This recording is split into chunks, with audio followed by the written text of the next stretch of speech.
esai ya. Oke, yang pertama kita perkenalan dulu nih sama kritik dan esai. Kritik dapat dikatakan sebagai analisis mendalam terhadap sebuah karya menggunakan kajian teori untuk memberikan penilaian, interpretasi, atau pengamatan mengenai karya tersebut. Nah, karena berupa penilaian, teks kritik bertujuan untuk menjelaskan kelebihan dan kekurangan karya, sekaligus memberikan masukan atau solusi bagi pencipta karya tersebut.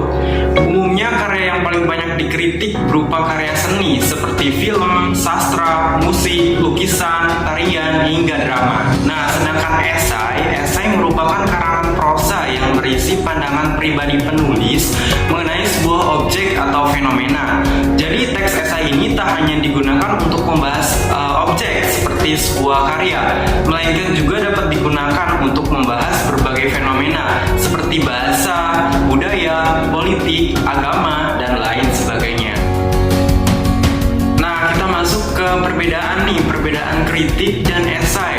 Perbedaan ini ditinjau menurut tim Kemdikbud tahun 2017 halaman 192 berdasarkan pengetahuan yang disajikan dan pandangan penulisnya. Nah, oke, yang pertama ini berdasarkan pengetahuan yang disajikan nih.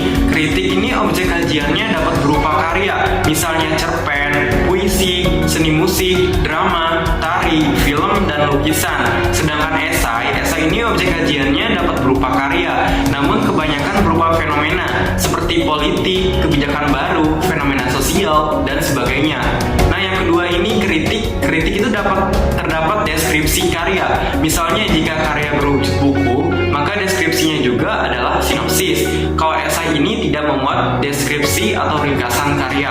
Nah, yang terakhir ini kritik menyajikan data objektif yang didapatkan dari hasil penelitian atau penulis ahli terdahulu. Sedangkan esai tidak selalu membutuhkan data, meskipun melengkapinya adalah hal yang baik. Nah, kita masuk ke perbedaan yang kedua nih, berdasarkan pandangan penulisnya. Kritik itu penilaian terhadap karyanya dilakukan secara objektif disertai data empiris dan alasan yang logis. Sedangkan esai itu kajian dilakukan secara subjektif, kebanyakan opini atau pendapat pribadi penulis esai. Yang kedua ini kritik dalam melakukan penilaian seringkali menggunakan metode dan kajian teori yang sudah mapan untuk menilai jenis karya tertentu. Sedangkan esai jarang bahkan hampir mencantumkan kajian teori yang digunakan. Nah, yang selanjutnya kritik ini pembahasan karyanya secara utuh dan menyeluruh, melakukan perbandingan baik dan buruk. Sedangkan esai seringkali tidak menyeluruh, hanya fokus terhadap bagian yang menurut penulisnya paling menarik. Meskipun begitu, pembahasannya tetap dilakukan secara utuh. Oke, yang selanjutnya kita masuk ke struktur kritik dan esai. Berdasarkan strukturnya, kritik dan esai tergolong dalam teks eksposisi. Oleh karena itu, struktur kritik dan esai ini terbagi menjadi 3. Ada tesis, yang kedua itu ada rangkaian argumen, dan yang ketiga itu ada penegasan ulang. Nah, yang pertama ini ada tesis nih. Tesis ini merupakan pendapat atau opini umum berupa pengenalan atau deskripsi karya dalam sebuah teks kritik atau pengenalan dan definisi umum dalam sebuah teks esai.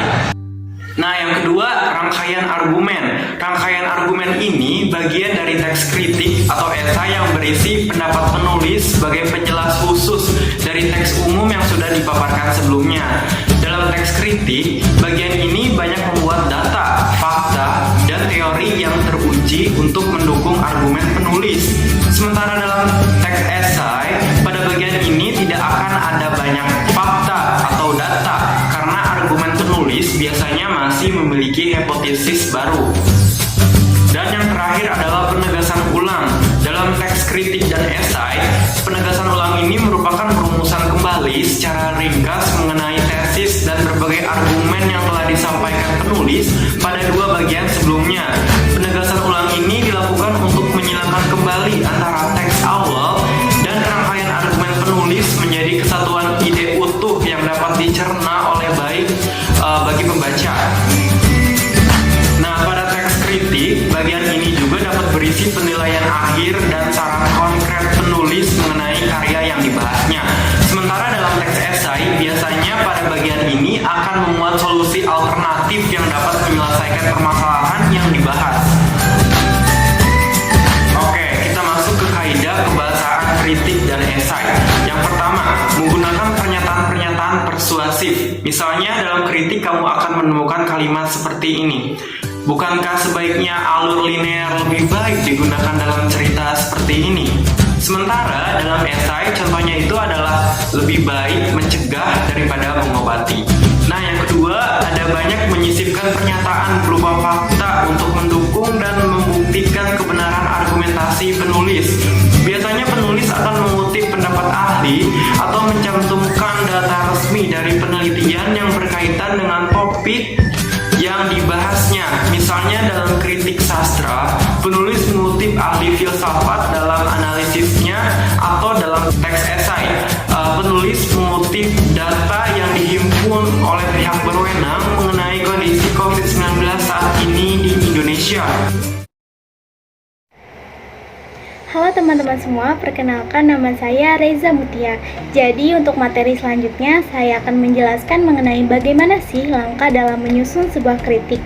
Saat menyusun kritik, ada beberapa prinsip yang perlu kita perhatikan, terutama prinsip yang berkaitan dengan karakter masing-masing teks tersebut. Dalam menyusun sebuah teks kritik, prinsip-prinsip yang perlu diperhatikan antara lain yaitu: yang pertama, kita harus benar-benar membaca atau menonton atau mengamati karya yang hendak kita kritik agar interpretasi dan penilaian kita terhadap karya tersebut menjadi utuh. Yang kedua, bekali kita dengan pengetahuan mengenai karya yang hendak dikritik. Yang ketiga, mengungkapkan kelebihan dan kekurangan karya yang dikritik serta memberikan solusi atau masukan pada karya yang kita kritik. Yang keempat, saat menulis kritik kita harus bersikap objektif. Yang kelima, kita perlu mengumpulkan data-data penunjang dan alasan yang dapat mendukung interpretasi serta penilaian kita terhadap karya yang kita kritik. Yang keenam, bila perlu kita menggunakan kajian teori yang relevan untuk mendukung penilaian kita. Yang berikutnya yaitu menyusun esai. Dalam menyusun sebuah teks esai, prinsip-prinsip yang perlu kita perhatikan antara lain yaitu: yang pertama, jeli dalam menemukan aspek-aspek menarik dari sebuah objek atau fenomena yang hendak kita bahas, yang seringkali luput dari perhatian atau pandangan orang lain. Yang kedua, bekali diri kita dengan pengetahuan mengenai aspek-aspek atau fenomena yang hendak kita bahas. Yang ketiga, gunakan argumen yang logis dan dapat diterima oleh para pembaca. Yang keempat, tulislah esai dalam bahasa yang mengalir agar teks esai kita menarik untuk dibaca. Yang kelima, gunakan gaya bahasa yang khas untuk membedakan teks esai kita dengan penulis yang lainnya.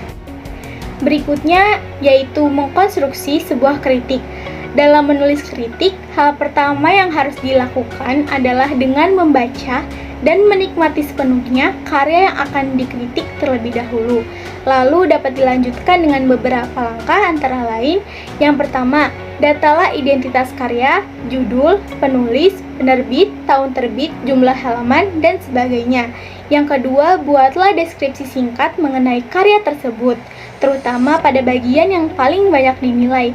Dalam karya sastra, wujud deskripsinya adalah sinopsis yang tidak boleh terlalu banyak menjelaskan isi utama dari sebuah kisah. Yang ketiga, catatlah berbagai kelebihan dan kekurangan yang ditemukan.